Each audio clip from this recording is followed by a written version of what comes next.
Allez, la technique d'après, c'est le grand saut. Alors, très honnêtement, c'est une technique que j'ai très, très peu utilisée. Je crois que je l'ai utilisée une fois dans ma vie en cabinet et je l'ai fait une fois en formation la dernière fois que j'ai fait cette formation-là. C'est tout. Néanmoins, je me suis dit, bon, ça fait partie des techniques poussées, on va dire, de l'hypnose humaniste d'Olivier Locker. Je me suis dit, je vous la donne. Après, je pense que tout dépend de la clientèle qu'on peut avoir. Moi, il se trouve que j'ai pas tout à fait cette clientèle-là où j'ai besoin de ça. La technique, elle vise à créer un électrochoc pour s'ouvrir à d'autres perspectives. Donc, une sorte de mort symbolique pour découvrir l'après de chaque fin. En gros, qu'est-ce qu'on va faire? Dans le grand saut, c'est un peu... allez, on aurait dit que tu étais mort. Qu'est-ce qu'il y a après? C'est un peu ça qu'on va faire. Donc, moi, honnêtement, dans ma clientèle, j'ai eu très peu... Ouais, je l'ai fait une fois avec une personne il y a très longtemps, je ne me souviens pas tout à fait du contexte. Ouais, je n'ai pas un souvenir très précis de ça.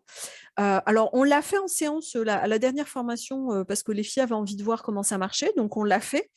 Bon, du coup, l'effet était un peu l'effet de la momie aussi, de sortir de son truc, parce que il n'y avait pas la personne en l'occurrence qui était une des stagiaires n'avait pas besoin d'un électrochoc. Enfin, je dirais, elle n'était pas dans une situation adaptée, on va dire, exactement à ce type de technique. D'accord? Ce qu'on va faire, c'est qu'on va amener la personne à prendre conscience de la sensation qu'elle aurait si ce qu'elle est aujourd'hui disparaissait. J'ai bien dit ce qu'elle est, hein, pas seulement ce qu'elle a. C'est ah, il n'y a plus rien. Et en fait, ce que ça va créer, c'est une sorte parce que effectivement là, dans ce que tu dis, Lucie, là, ça pourrait parce que où il peut y avoir cette envie, enfin voilà, d'être un peu au bout de sa vie quand même. Hein. Parfois, hein, dans le deuil, la souffrance, elle peut amener là, de se dire mais à quoi bon?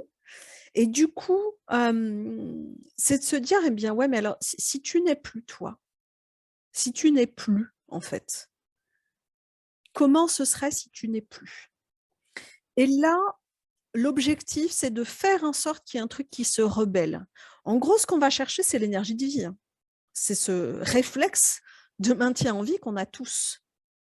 Donc la personne, dans ce qui va se rebeller, elle va exprimer généralement son ressenti sous forme symbolique.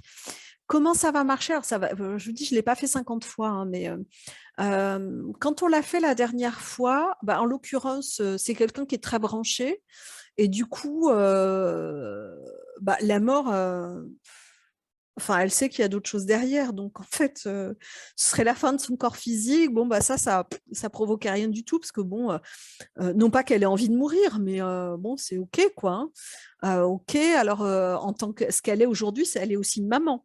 Donc, vis-à-vis de ses enfants, oui, mais bon, en même temps, ses enfants, ils auraient les ressources, quoi. Voilà. Et en fait, l'endroit qui a chopé, c'était la maison familiale. C'est drôle, hein. C'est ça qui a fait réagir. Oh, ouais.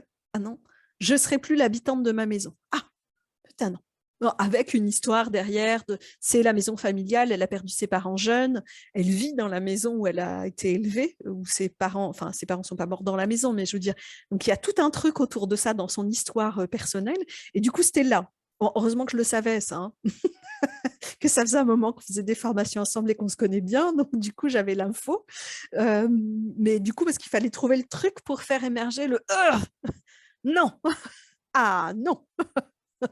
Et là, symboliquement, comment c'était? Je ne sais plus. Mais il y avait un truc de l'ordre de... je crois que c'était un truc qu'il a rattaché au niveau du pied ou quelque chose comme ça, qu'il a rattaché à la maison. Hein, il y avait un truc comme ça qui faisait ah, non, je m'accroche, quoi.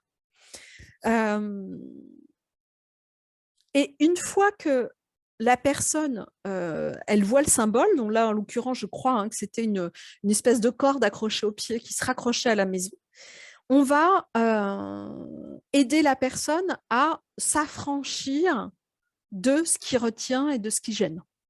D'accord? Donc là, en l'occurrence, il fallait enlever la corde, la couper, etc. On va rassurer tout au long du processus. Et une fois que l'obstacle est franchi ou que le symbole est enlevé, hein, on va aider la personne à prendre conscience de la liberté acquise. C'est-à-dire qu'une fois, en fait, qu'elle a pu s'affranchir de cette maison familiale, donc une fois qu'on l'a aidée à mourir complètement, d'une certaine façon, hein, de se détacher de tout ce qu'elle est, ça a fait, là encore, une liberté immense, parce que tout à coup, elle pouvait être n'importe où. Elle pouvait évoluer dans n'importe quelle sphère, dans n'importe quelle dimension. Pour elle, c'était comme ça. Hein. Pour d'autres, ça pourrait prendre des formes différentes. Et du coup, c'était une infinie de possibilités. Elle a ouvert le champ des possibles. D'accord?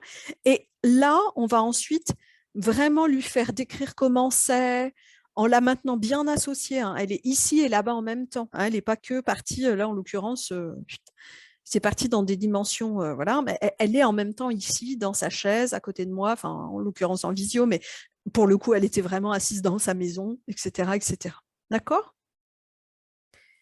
Et puis, une fois que la personne est vraiment bien, on va lui demander de recentrer son attention sur ce qu'elle est en ce moment dans sa vie,